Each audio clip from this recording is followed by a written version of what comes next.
Grade 10 अगला हम शुरू कर रहे हैं spore formation page number 73. It is generally seen in most fungi for example rhizopus. When rhizopus reaches reproductive age, its body cells form thick walled spore sacs called sporangia. Single होगा sporangium. Inside each sporangium a cell divides many times and forms many daughter nuclei. Students ये देख सकते हैं, ये इसका जो sporangium है, इसके अंदर जो एक सेल होता है वो डिवाइड होता रहता है कई दफ़ा, और कई दफ़ा डॉटर्स, उसमें कई डॉटर सेल्स बन जाते हैं और उसको स्पोर्स कहा जाता है. स्टूडेंट्स अमूमन स्पोर्स जो होते हैं वो हैप्लॉइड होते हैं, डिवाइड नहीं होते. Each spore is covered with a thick wall called cyst and it can survive for during unfavorable conditions when the sporangia are mature. जब sporangia बिल्कुल mature, अब यहाँ पे mature दिखाया गया है, और तो फिर जब बहुत ज़्यादा mature हो जाएगा, यानी बिल्कुल पक्का हो जाएगा, they burst and release. तब यहाँ पे देखिए स्टूडेंट्स, अब इससे स्पोर्स निकल रहे हैं तो बर्स्ट हो जाता है. Under favourable condition the spores germinate, और जब कंडीशंस दोबारा से फेवरेबल होंगी तो फिर the spores germinate and develop into new rhizopus. Under the unfavorable conditions, some species of the bacteria reproduce by forming spores. For example, Clostridium and Bacillus species. The bacterial spores are also thick-walled. They are formed inside bacterial cells, so are called endospores.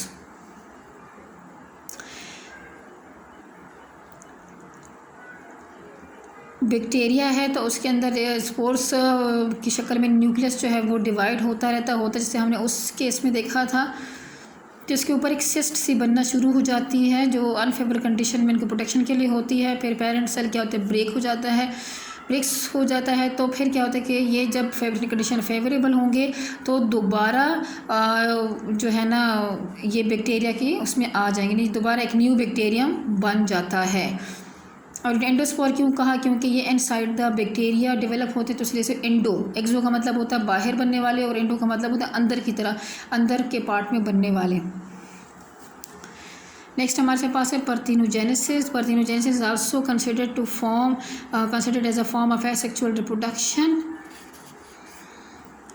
In it an unfertilized egg, for example, develops into the new offspring. Some fishes, frogs and the insects reproduces by means of parthenogenesis. अब friend यहाँ पे आपको कुछ species के names बताए गए हैं कि कौन कौन से ऐसे स्पीशीज़ हैं जो इस प्रोसेस को, यानी इस टाइप ऑफ एसेक्सुअल रिप्रोडक्शन को फॉलो करते हैं.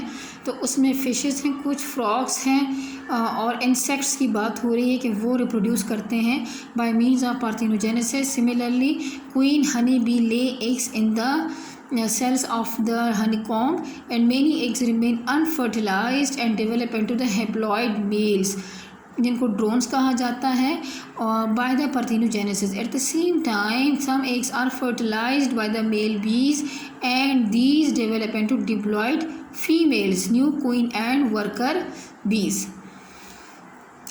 सिमिलरली स्टूडेंट्स, बात यह सिंपल इतनी सी है कि पार्थिनोजेनेसिस में क्या होता है कि उसमें जो एग होता है अगर अनफर्टिलाइज हो तब भी वो हेप्लॉइड कंडीशन में डेवलप होकर वो मेल्स को प्रोड्यूस कर सकते हैं, जिनको ड्रोन्स कहा जाता है, और इस प्रोसेस को कहते हैं parthenogenesis.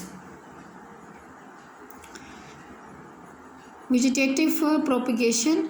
When a vegetative part of the plant, for example the roots, stems or leaves, give rise to the new plants, the process is called vegetative propagation, vegetative reproduction or vegetative propagation. It occurs naturally and can also be brought about artificially. Nature vegetative propagation क्या होती है? Vegetative propagation occurs naturally in several ways. Bulbs, corms, rhizomes. Bulbs are the short underground stems surrounded by thick fleshy leaves that contain stored food. Adventitious roots emerge under the base of the bulb while shoots emerge from the top of the base. Tulips, onions and lilies reproduce by bulb. Students, ये फूलों के नाम हैं। और यहाँ पे onion की example साथ में आ रही है कि उनकी क्या होता है कि एक शॉर्ट अंडरग्राउंड स्टेम होती है जिसके ऊपर साथ में, जैसे कि प्याज को आप देख सकते हैं, उसके साथ साथ छिलके आना शुरू हो जाते हैं जो कि फ्लैशी, पहले वो फ्लैशी लीव्स कहते हैं, बाद में जैसे मैच्योर होता है तो फिर उसके बाद उस पर जैसे प्याज के प्रॉपर छिलके होते हैं तो वो डेवलप होना शुरू हो जाते हैं। इस तरह से यही प्रोसेस जो है वो लिली में और ट्यूलिप में भी फॉलो होता है। Corms are the short and swollen underground stem containing stored food. Buds are present at the top of the comb. From a bud, shoot grows and forms a new plant. The sheen and garlic reproduce by combs. यहाँ पर student काम की जैसे आपको picture दी हुई कि ये adventitious roots इसकी हैं। स्टूडेंट जो एडवेंटिशियस रूट होती हैं जो कि साथ साथ ही निकल रही छोटी छोटी लीव, यानी कि बेसिक, वैसे तो हमारी रूट की स्ट्रक्चर ये कि बेसिक एक बड़ी रूट होती है, उससे साइड बाय साइड जड़ें निकलती, लेकिन इसमें ऐसा होता है कि ऐसे नहीं होता, हर पार्ट से छोटी छोटी जड़ें निकलना शुरू होती हैं। तो ये डॉटर कॉम आप देख सकते हैं कि ये कॉम है, तो इसके ऊपर जब बड आते हैं तो ये ही इस तरह से डॉटर कॉम भी बड़ा होना शुरू हो जाता है साथ साथ ही। इस पर बडिंग आने की वजह से दूसरा कॉम बनता है। यहाँ पे कॉम ऑफ कोलोकेशिया की एग्जांपल दी हुई है। इसके अलावा हमारे पास है rhizomes are the horizontal underground stems with the scale leaves. Rhizome जैसे कि आपको राइजोम ऑफ जिंजर दिया गया, अदरक कैसा का दिया गया है। Underground stem with the scale leaves, यहाँ पे आप देख सकते हैं। There are in last portion card the nodes of on rhizome. तो स्टूडेंट यहाँ पे आपको नोड्स भी दिखाई दे रहे हैं, यानी पार्टीशनिंग एक तरह की होती है। Buds are produced at the nodes, और जो इसकी बडिंग है वो इसी नोड पे होना शुरू हो जाती है। The buds present on the upper surface of the rhizome give rise to shoot. जो अपर साइड पे आएंगे उससे क्या डेवलप होगी, ये शूट डेवलप होना शुरू हो जाएगी। The lower surface of the rhizome produces adventitious roots, ginger, fern and water lilies reproduced by rhizomes. Stem tubers are the last portion of the underground stem. Stem tuber में आपको potato की example मिल सकती है, पीछे diagram में भी दी हुई है। और बेसिकली ये अंडरग्राउंड स्टेम होती है, लेकिन बहुत स्वॉलन होने की वजह से ये राइजोम के बजाय इसको स्टेम ट्यूबर कहा जाता है।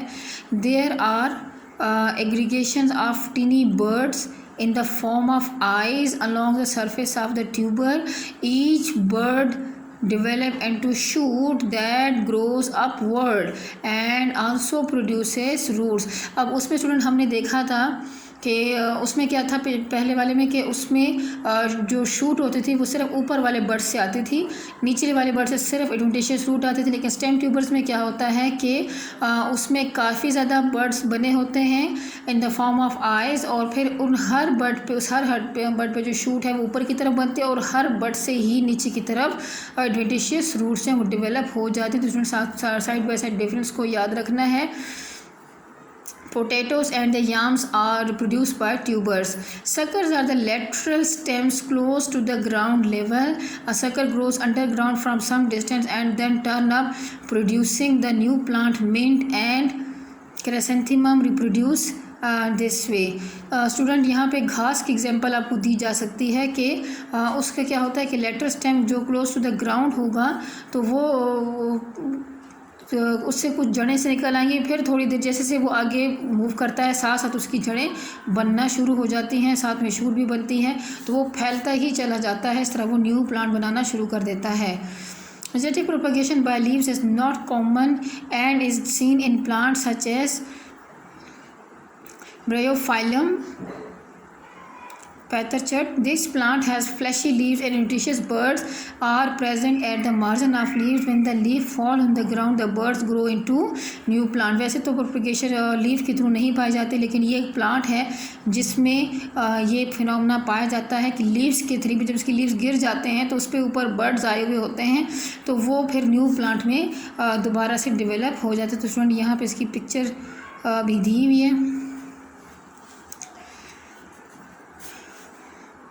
आगे हमारे पास है आर्टिफिशियल वेजिटेटिव प्रोपगेशन। तो gardeners and the farmers artificial method of vegetative propagation to increase the stock of a plant. The following two are the most common methods of artificial vegetative propagation. सबसे पहले है cutting. In this method cutting may be taken mainly from the stem और the roots of the parent plant.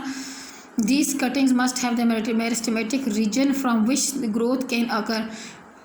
Student जो meristematic cell होते हैं वो dividing cells होते हैं, तो वो कहते हैं कि कोई भी ये ऐसी कटिंग हम नहीं ले सकते, स्टेम या रूट नहीं ले सकते, इसमें मेरिस्टेमेटिक रीजन अगर नहीं होगा तो वो ग्रोथ डेवलप नहीं, उसमें डेवलपमेंट नहीं आ सकती। तो जिसका मेरिस्टेमेटिक रीजन उसके ऊपर होगा यानी तो उसमें क्या होगा, उसमें ग्रोथ फैक्टर अवेलेबल होगा और वो न्यू प्लांट में बन सकता है। When the cuttings are placed in a suitable soil and under the right conditions, sufficient nutrients and water and sunlight, they form root and shoots.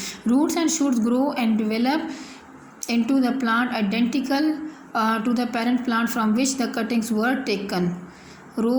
Roses, ivy, and the grapevines are propagated by the stem cuttings. Sweet potato is an enlarged root. Farmers place it in a moist sand or soil until it produces several plantlets. यानी जो हम कहते हैं then the plantlets are removed and planted. This process is used to produce many plants from the single plant. All new plants are exactly the same. This artificial vegetation propagation also has been a very beneficial on sugarcane plantation. तो student उम्मीद करती हूँ यहाँ तक आपको समझ में आ गई होगी। इसमें सिर्फ ये था कि जो स्टेम है या रूट है, जब तक यानी कि उसका जो ग्रोइंग पार्ट है वहाँ को कट करके उसको दोबारा सॉइल में डालना है और राइट कंडीशंस उसको देनी है जो जिससे ग्रोथ मुमकिन हो उसके, ताकि उसके रूट और शूट दोबारा निकल सकें प्रॉपर। तो रूट और शूट जब निकल जाएंगे तो वो अपने पेरेंट प्लांट की तरफ बिल्कुल हूबहू होगा। तो उम्मीद करती हूँ आपको समझ में आएगा और अपना अच्छे से ख्याल रखिए। अल्लाह हाफिज़।